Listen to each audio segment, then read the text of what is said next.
इमरान खान ही नहीं, हुकूमत भी नाकाम हो गई। पीटीआई लाडली जमात, क्या यकीन दहानी करवाई गई? लॉन्ग मार्च क्यों नाकाम हुआ? हामिद मीर ने बता दिया। इमरान खान के लॉन्ग मार्च को ख़त्म करने के ऐलान और हुकूमत को 6 दिन की मोहलत देने पर तज्ज़ियाकारों का कहना है कि तहरीक इंसाफ का मार्च नाकाम हो गया, तो हुकूमत सुबह से उनके साथ मुज़ाकरात क्यों कर रही थी? इमरान खान को वापस जाने के लिए कोई यकीन दहानी नहीं करवाई गई। पीटीआई पाकिस्तान में लाडली जमात है। पीटीआई को पाकिस्तान में जो सहूलतें मिलती हैं वो किसी को मयस्सर नहीं है। नून लीग लोगों को इमरान खान के लॉन्ग मार्च में शिरकत करने से रोकने में कामयाब रही।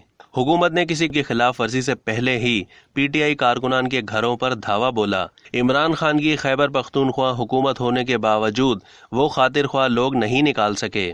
सीनियर सहाफ़ी हामिद मीर ने कहा कि इमरान खान वापस पेशावर चले गए हैं, तो इसका मतलब ये नहीं कि वो अपना मकसद हासिल नहीं कर सके। इमरान खान 20 लाख लोग नहीं ला सके तो ये उनकी नाकामी है, लेकिन हुकूमत भी अपने दावों में नाकाम हुई है। हुकूमत और दीगर बहुत से लोग इमरान खान से बातचीत क्यों कर रहे थे? डी चौक से चाइना चौक तक लोग थे।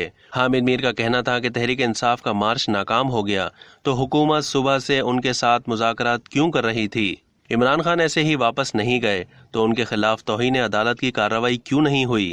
अब तक के लिए इतना ही। मज़ीद मालूमात के लिए डेली जंग के यूट्यूब चैनल को सब्सक्राइब करना ना भूलिए और फेसबुक के पेज को भी लाइक करना ना भूलिए।